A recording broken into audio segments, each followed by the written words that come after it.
एक दिन गौतम बुद्ध अपने शिष्यों के साथ एकदम शांत बैठे हुए थे। उन्हें इस प्रकार बैठे हुए देख उनके शिष्य चिंतित हुए कि कहीं वे अस्वस्थ तो नहीं हैं। एक शिष्य ने उनसे पूछा कि आज वह मौन क्यों बैठे हैं, क्या शिष्यों से कोई गलती हो गई है।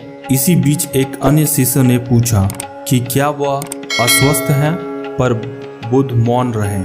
तभी कुछ दूर खड़ा व्यक्ति जोर से चिल्लाया, आज मुझे सभा में बैठने की अनुमति क्यों नहीं दी गई है।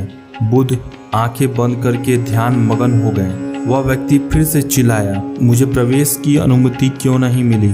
इस बीच एक उदार शिष्य ने उसका पक्ष लेते हुए कहा कि उसे सभा में आने की अनुमति प्रदान की जाए। बुद्ध ने अपनी आंखें खोले और बोले, नहीं, वह अछूत है, उसे आज्ञा नहीं दी जा सकती।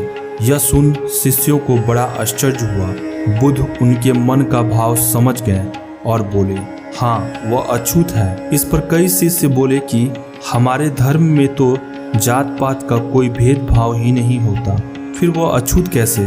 तब बुद्ध ने समझाया, आज वह क्रोधित होकर आया है। क्रोध से जीवन की एकाग्रता भंग हो जाती है। क्रोधित व्यक्ति मानसिक हिंसा कर बैठता है, इसलिए वह जब तक क्रोध में रहता है तब तक अछूत होता है। इसलिए उसे कुछ समय एकांत में ही खड़े रहना चाहिए। क्रोधित शिष्य भी बुद्ध की बातें सुन रहा था। पश्चाताप की अग्नि में तप कर वह समझ चुका था कि अहिंसा ही महान कर्तव्य व परम धर्म, वह बुद्ध के चरणों में गिर पड़ा और कभी क्रोध न करने की शपथ ली।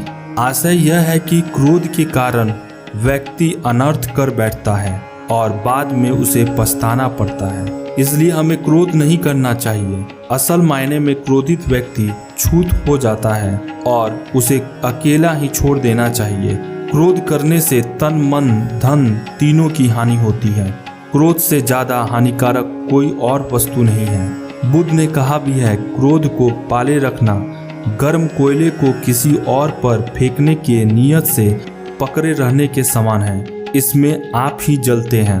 दोस्तों, अगर ये कहानी आपको अच्छी लगी तो लाइक, सब्सक्राइब और बेल आइकन जरूर दबा दीजिएगा ताकि आपको इसी तरह की मोटिवेशनल वीडियोस की अपडेट मिलती रहे। Thank you for watching this video.